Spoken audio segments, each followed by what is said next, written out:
The Velthari War Council erupted in chittering laughter as the holographic display showed humanity's latest contribution to the galactic defense fleet.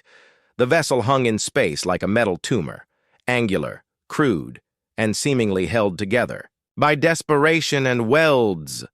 "Behold!"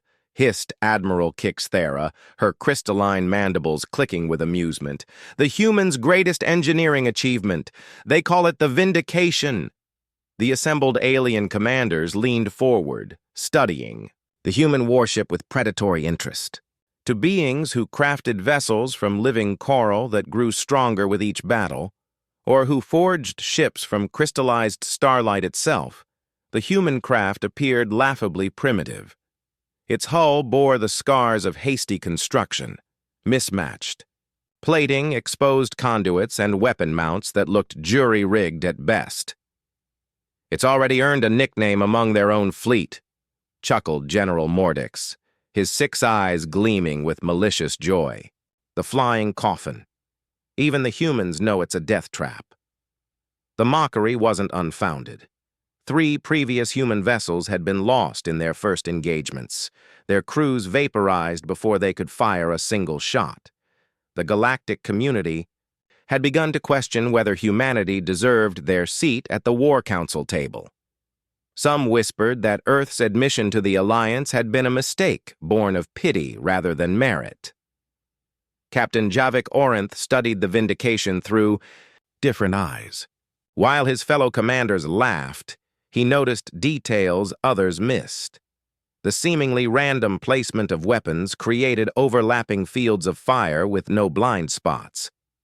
Those crude armor plates were positioned to deflect energy blasts at calculated angles. The exposed conduits weren't mistakes. They were easily accessible for rapid field repairs. "Silence," Kixthera commanded, her voice cutting through the laughter like a plasma blade. "The hegemony fleet approaches the Tertian system. We have 47 hours to coordinate our defense.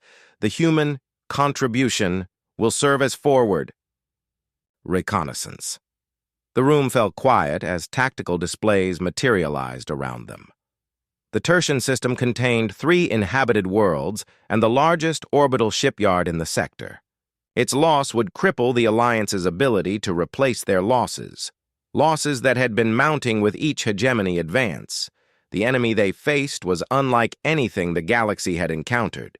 The hegemony didn't conquer worlds, they consumed them entirely, leaving nothing behind but empty space and drifting ash. Their ships moved like living predators, adapting to each new weapon or tactic within hours of first contact. "Captain Orinth," Kixthera's attention fixed on him, "your coral gardens will take point position with the human vessel. Consider it educational." The dismissal was clear, but Orinth found himself curious rather than insulted. As the council dispersed to prepare their fleets, he accessed the communication array and opened a channel to the Vindication. The human who answered the call surprised him. Commander Lixa Voss appeared weathered but alert, her dark eyes holding depths that spoke of hard-won experience. Behind her, Orinth glimpsed a bridge that hummed with quiet efficiency despite its utilitarian appearance. "Commander Voss," Orinth began carefully, "I wanted to discuss our formation positioning for the coming engagement." Voss nodded slowly. "I appreciate the courtesy, Captain. Most of your colleagues seem to think we're just target practice for the hegemony." "Perhaps," Orinth admitted. "But I've learned that underestimating any species in wartime is usually fatal. What can you tell me about your ship's capabilities?" A ghost of a smile crossed Voss's features. "She's not much to look at, I'll grant you that. But the Vindication has something your prettier ships don't, which is, she's built by a species that's been killing each other for 10,000 years. We know how to break things, Captain Orinth. And we know how to keep fighting when everything's already broken." The transmission ended, leaving Orinth staring at the tactical display. In the depths of space, the Vindication continued its steady approach toward destiny, her hull scarred but her engines burning bright. The hegemony was coming, and the galaxy's defenders prepared to meet them. But only one ship among them had been forged in the crucible of a species that had never learned to surrender. The hegemony fleet emerged from hyperspace like a plague of metallic locusts, their ships pulsing with bioluminescent veins that spoke of technologies beyond conventional understanding. 67 vessels strong, they moved with predatory grace toward the Tertian system's outer defenses. Admiral Kixathara observed from her flagship's command center, surrounded by holographic displays showing the positioning of the combined fleet. 43 Allied ships spread in a defensive formation that had proven effective in previous engagements, except those previous engagements had all ended in retreat. "Human vessel, report your status," she commanded through the communication array. Commander Voss's voice crackled through the speakers, distorted by the electromagnetic interference that preceded every hegemony attack. "Vindication is in position and ready to begin reconnaissance sweep, Admiral." "Acknowledged. Remember, your role is observation and data gathering. Under no circumstances are you to engage the enemy directly." A pause. "Understood, Admiral." Captain Orinth watched the tactical display with growing unease. The hegemony ships moved in patterns that seemed random but felt deliberate, like a virus, seeking the perfect entry point into a living organism. His own vessel, the Coral Gardens, bristled with bioorganic weapons that had been cultivated over centuries, yet he felt inadequate facing this enemy. The first exchange began at maximum range. The Alliance fleet opened with coordinated volleys of plasma and particle beams, weapons that had served them well against conventional opponents. The beams struck hegemony hulls and simply dissipated. The enemy ships absorbed the energy like sponges soaking up water, their bioluminescent veins growing brighter with each impact. "Analysis," Kixathara demanded. "They're adapting in real time," reported her science officer. "Each weapon impact is being cataloged and countered. We're literally feeding them data on how to defend against us." The hegemony response came moments later. Streams of what appeared to be liquid metal erupted from their forward weapons, crossing the vast distance in seconds. Where the streams touched Allied hulls, the metal began to spread like infection, consuming armor plating and hull structure with terrifying efficiency. 3 Alliance vessels died in the first minute of engagement, their crews screaming over open channels as their ships were literally digested around them. "All ships, fall back to secondary positions," Kixathara ordered, her voice tight with barely controlled panic. "Implement Protocol 7, cycling weapon frequencies." But even as her fleet attempted to adapt, the hegemony ships continued their advance, learning and countering each new tactic within moments. The enemy seemed to possess an intelligence that transcended individual ships, as if the entire fleet shared a collective consciousness dedicated to consumption and destruction. Endao. The chaos of retreat. None of the Alliance commanders noticed the vindication-breaking formation. Commander Voss stood on her bridge watching the slaughter unfold on her tactical displays. Around her, her crew worked with the quiet efficiency that came from serving aboard a ship everyone expected to die in. "Ma'am," called out Lieutenant Rex Marathan, her weapons officer, "the Alliance fleet is in full retreat. Orders?" Voss studied the enemy formation, noting details that seemed insignificant to others. The hegemony ships moved in perfect coordination, but that coordination required constant communication, and communication could be disrupted. "All hands, battle stations," she announced over the ship's intercom. "Prepare for full assault." Commander, her first officer, Major Tyne Cassandra, stepped forward with concern etched on her weathered features. "Our orders were reconnaissance only. Admiral Kixathara specifically." "Admiral Kixathara is about to lose this entire system," Voss interrupted. "Look at those readings, Major. The hegemony isn't just adapting to our weapons, they're preparing to replicate them. Once they finish analyzing our technology, they'll have everything they need to sweep through the core worlds." On the tactical display, the first hegemony ships began to change, their hulls reshaping as they integrated captured Alliance technology. Plasma cannons began emerging from their organic structures, twisted versions of the weapons they had absorbed. Then, "What do you propose?" Cassandra asked. Voss smiled grimly. "Something they can't adapt to because they've never seen it before. Something so old and brutal that it predates their entire civilization." She turned to address her crew. "Ladies and gentlemen, today we're going to show the galaxy why humans called this ship a flying coffin. But it won't be our coffin." The Vindication turned away from the retreating Alliance fleet and accelerated directly toward the heart of the hegemony formation. On her hull, weapon ports opened to reveal not energy weapons or particle beams, but something far more primitive and infinitely more dangerous. The age of elegant warfare was about to end. The Vindication carved through space like a predator stalking its prey, her hull scarred but her purpose clear.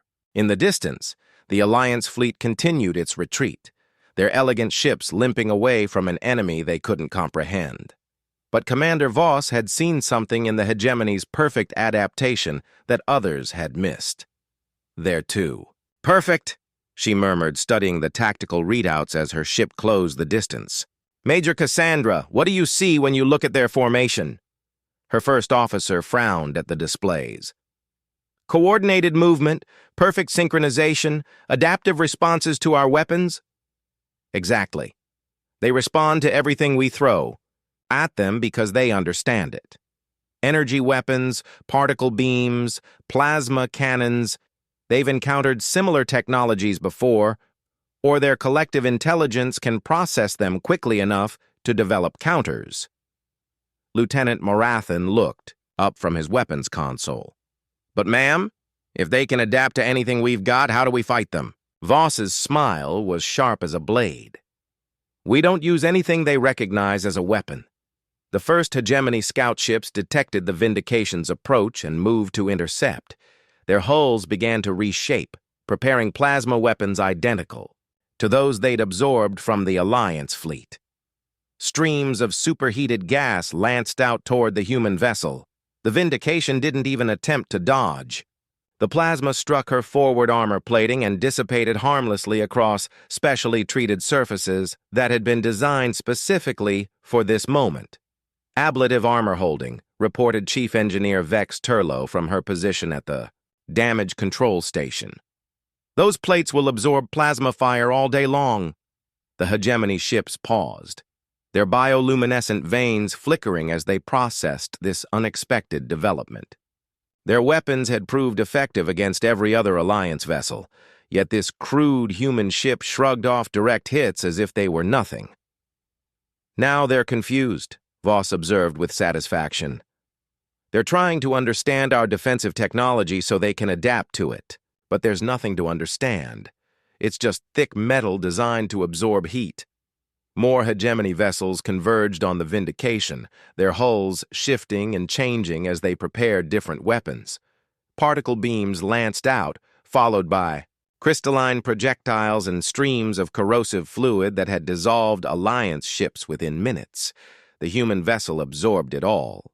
Her armor blackened and scored but held. Where other ships would have been reduced to expanding clouds of plasma, the Vindication continued her relentless advance. "Distance to primary target?" Voss asked. 15,000 kilometers and closing, Morathan reported. "Ma'am, I'm reading massive energy buildup in their command ship. Whatever they're preparing, it's big." Through the main viewport, they could see the largest hegemony vessel beginning to glow with internal fire.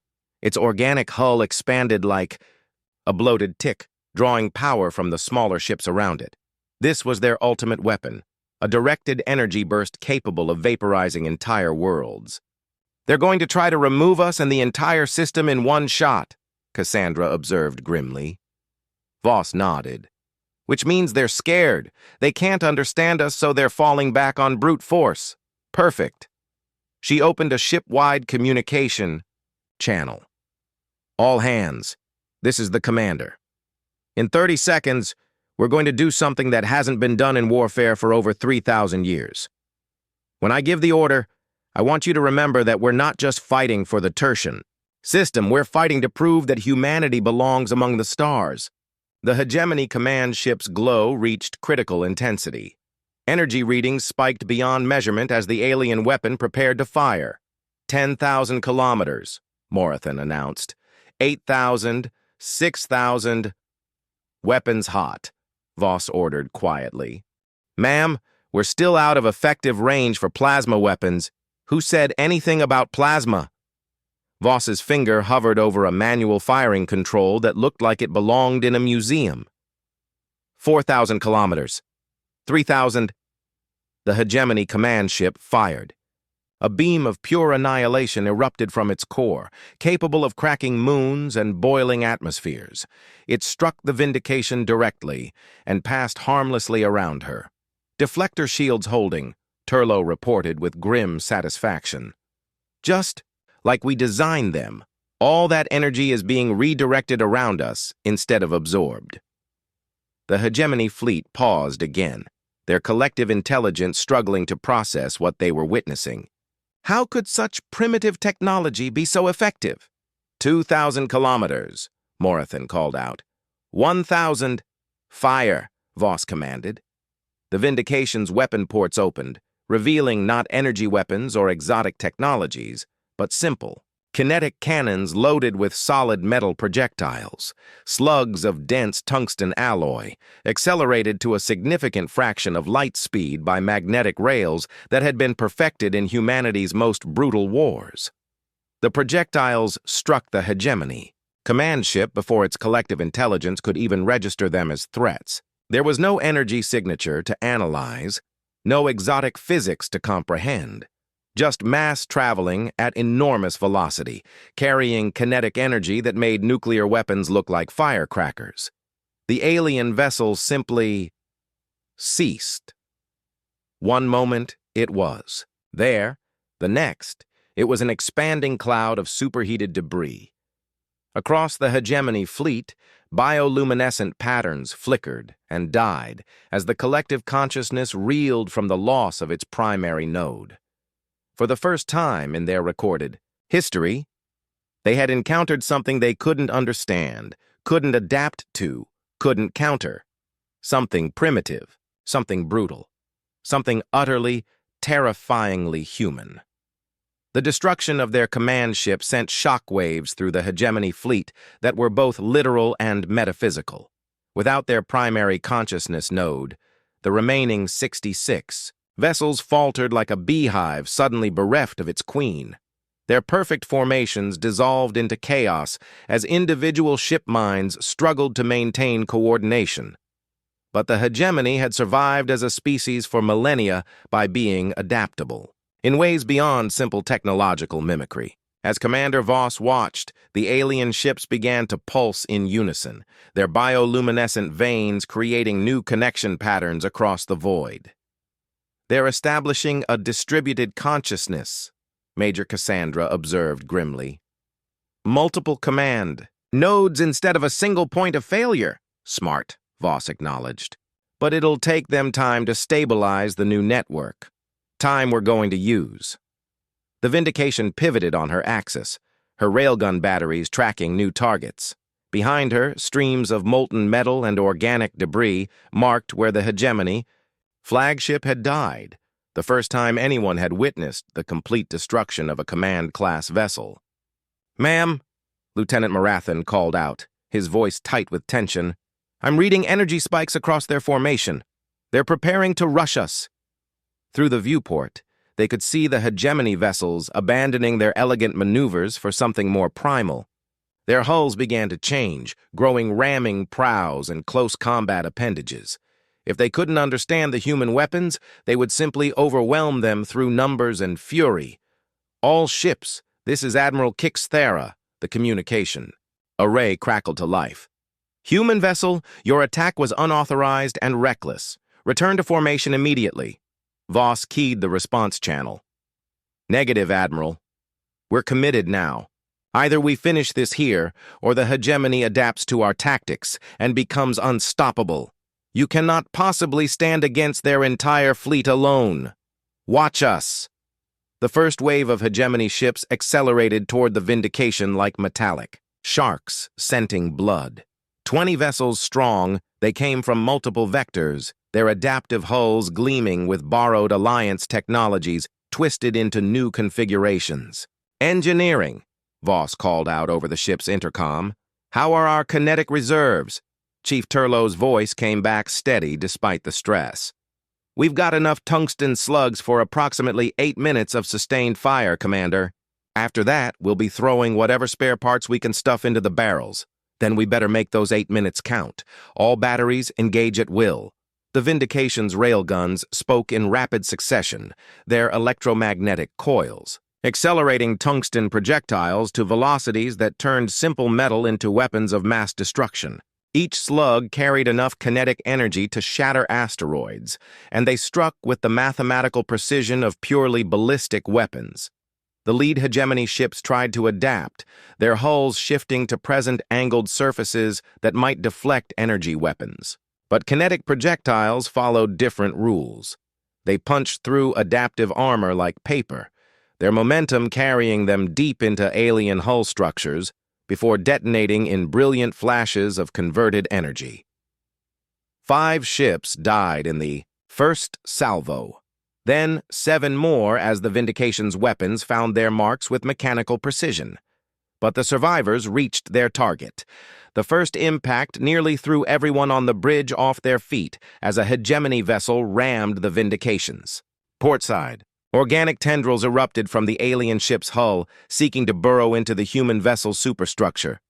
"Hull breach on Deck 7, Damage Control reported. "They're trying to board us." "Repel boarders," Voss ordered calmly, "and remind them why humans invented close-quarters combat." Throughout the ship, her crew responded with weapons that predated energy shields and adaptive armor, projectile firearms loaded with simple bullets that punched through alien flesh and bone with brutal efficiency. The hegemony had adapted to defend against plasma and particles, but they had no defense against lead traveling at supersonic velocity. A second alien ship impacted the Vindication's starboard side, then a third against her forward section. The human vessel groaned under the assault, her hull plates buckling but holding. "Multiple breaches," Cassandra reported. "They're inside the ship." "Then we fight them in the corridors," Voss replied. "Just like our ancestors fought in trenches. And bunkers. Engineering, can you give me ramming speed? Commander, the structural integrity. Can you give me ramming speed, Chief?" A pause. "Aye, ma'am, but it'll likely be a one-way trip." "Good. Because that's exactly what I'm counting on." The Vindication accelerated directly into the heart of the hegemony formation, her wounded hull trailing atmosphere and debris. Rail. Guns continued to fire, each shot precisely aimed to maximize damage. Behind her, the wrecks of alien vessels marked her path like gravestones. But ahead waited the true test.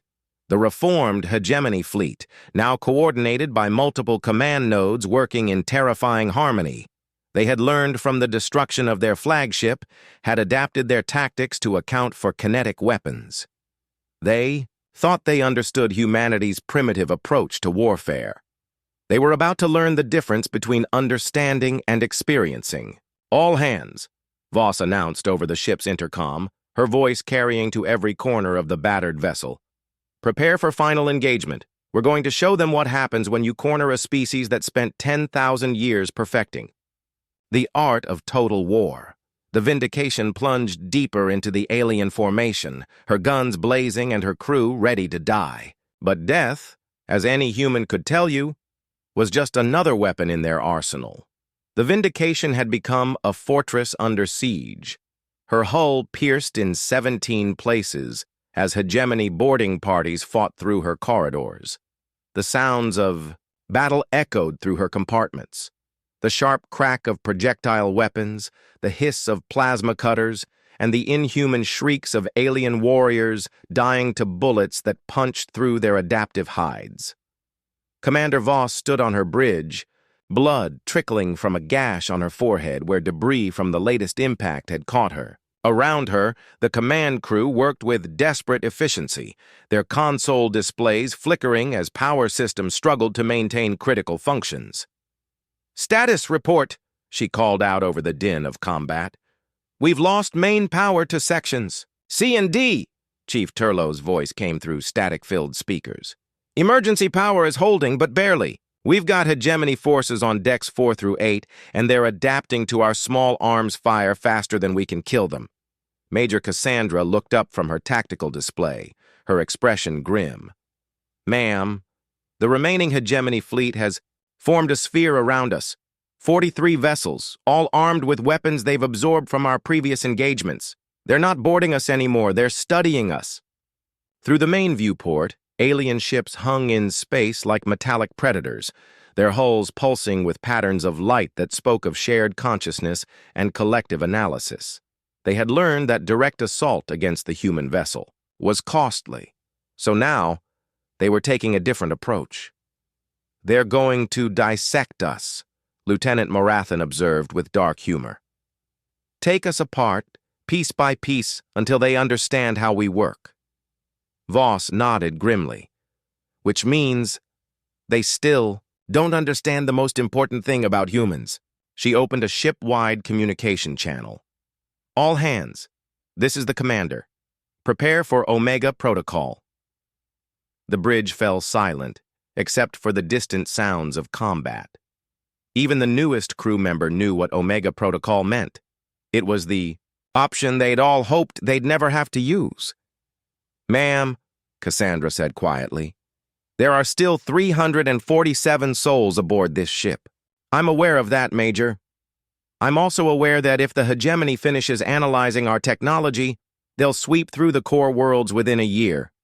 Every human colony, every alliance world, consumed and converted into more ships for their fleet. She turned to face her bridge crew, these men and women who had followed her aboard a ship everyone called a flying coffin. We knew this was a possibility when we took these assignments.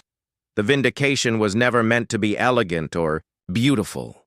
She was meant to be effective, even if that effectiveness required the ultimate sacrifice. A new voice cut through the communication static. Admiral Kixathera from the distant Alliance fleet. Human vessel, our sensors are detecting massive energy buildup throughout your ship. What are you doing? What humans do best, Admiral, Voss replied calmly. We're turning defeat into victory through sheer bloody-minded stubbornness. Deep in the Vindication's core, Chief Turlow worked frantically at her engineering station, her hands dancing across controls that had been installed, in absolute secrecy during the ship's construction. Around her, the sounds of battle grew closer as hegemony forces pushed deeper into the vessel. Chief, her assistant called out, we've got alien forces approaching engineering. They'll be here in minutes. Turlow didn't look up from her work. Then we better finish this before they arrive. The Omega Protocol was humanity's final answer to an enemy they couldn't defeat through conventional means. Every human warship carried it, though none had ever been desperate enough to use it. The Vindication's reactor wasn't just a power source. It was a carefully designed weapon that could be triggered to fail in very specific ways. All personnel, Voss announced, her voice carrying throughout the ship. You have 60 seconds to reach minimum safe distance from the reactor core. Anyone who can't make it to the forward sections, find the strongest bulkhead you can and brace for impact. She turned to her bridge crew. Those who want to leave, now's your chance. The escape pods are still functional. Nobody moved. Ma'am, Morathan said with a slight smile. Respectfully, where the hell would we go? We're surrounded by 43 alien warships in the middle of empty space. Besides, Cassandra added, someone needs to make sure those bastards don't figure out what we're doing until it's too late. Outside, the hegemony vessels continued their patient analysis, their sensors probing every aspect of the damaged human ship. They had learned to be cautious after losing their command vessel, but they couldn't resist the opportunity to understand these primitive yet effective human weapons. They detected the energy buildup in the Vindication's core, but dismissed it as a failing reactor, a common occurrence in damaged vessels. Their collective intelligence cataloged it as interesting, but not immediately threatening. They were about to learn the final lesson in human warfare. Sometimes the most devastating weapons were the ones that looked like accidents. Omega Protocol, initiated, Turlow announced over the intercom. Reactor containment failure in 30 seconds. Voss looked out at the hegemony fleet. These perfect predators who had consumed countless worlds and civilizations. They thought they understood warfare, thought they could adapt to any threat. But they had never faced a species that would turn their own ships into weapons, their own deaths into victory. For Earth, she said quietly. For the Alliance. For everyone who comes after. The Vindication's reactor went critical. The explosion began as a single point of impossible brightness in the Vindication's core, then expanded outward at a significant fraction of light speed. But this wasn't the chaotic detonation of a failing reactor. It was a carefully engineered cascade failure designed to channel the massive release of energy in very specific directions. The human engineers who had designed Omega Protocol understood that space warfare wasn't just about destroying enemy ships. It was about sending messages that would echo across the galaxy for generations. The blast wave struck the surrounding hegemony vessels with the force of a newborn star. Ships that had adapted to energy weapons, kinetic projectiles, and every form of exotic technology in the Alliance arsenal found themselves facing something completely different. Raw, unfiltered nuclear fire channeled through tungsten-lined conduits that focused the explosion into devastating beams of pure destruction. 43 alien vessels died in the space of heartbeats, their adaptive hulls simply vaporized by energies too primitive and brutal for their collective intelligence to counter. The hegemony's perfect coordination became their weakness, as the shared death screams of their fleet echoed through their neural networks, overloading consciousness nodes across hundreds of light years. From her flagship's bridge, Admiral Kixathera watched in stunned silence as the expanding sphere of nuclear fire consumed the entire hegemony formation. When the light finally faded, nothing remained but cooling plasma and drifting particles of metal that had once been the most feared fleet in the galaxy. "By the depths," she whispered, her crystalline mandibles clicking with unconscious fear. They turned their own ship into a weapon. Captain Orinth, aboard the Coral Gardens, stared at the tactical display with something approaching religious awe. "Not just a weapon," he said quietly. "A statement. They wanted to make sure the hegemony understood exactly what they were facing. Across the galaxy, the destruction of the hegemony fleet sent shockwaves through the collective consciousness that would take decades to fully process. For the first time in their species' history, they had encountered prey that was more dangerous, wounded than healthy, more deadly in defeat than in victory. The reports spread through hyperspace communication networks faster than wildfire. The human ship that everyone had called a flying coffin had single-handedly destroyed the largest hegemony fleet ever assembled. More importantly, they had done it using tactics so primitive and brutal that they defied conventional military analysis.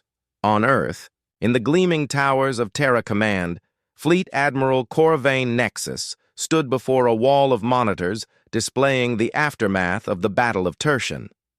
Her weathered features showed no satisfaction, only grim determination. "How many more?" asked General Pike Valdrin, her chief of staff. 17, Nexus replied without hesitation.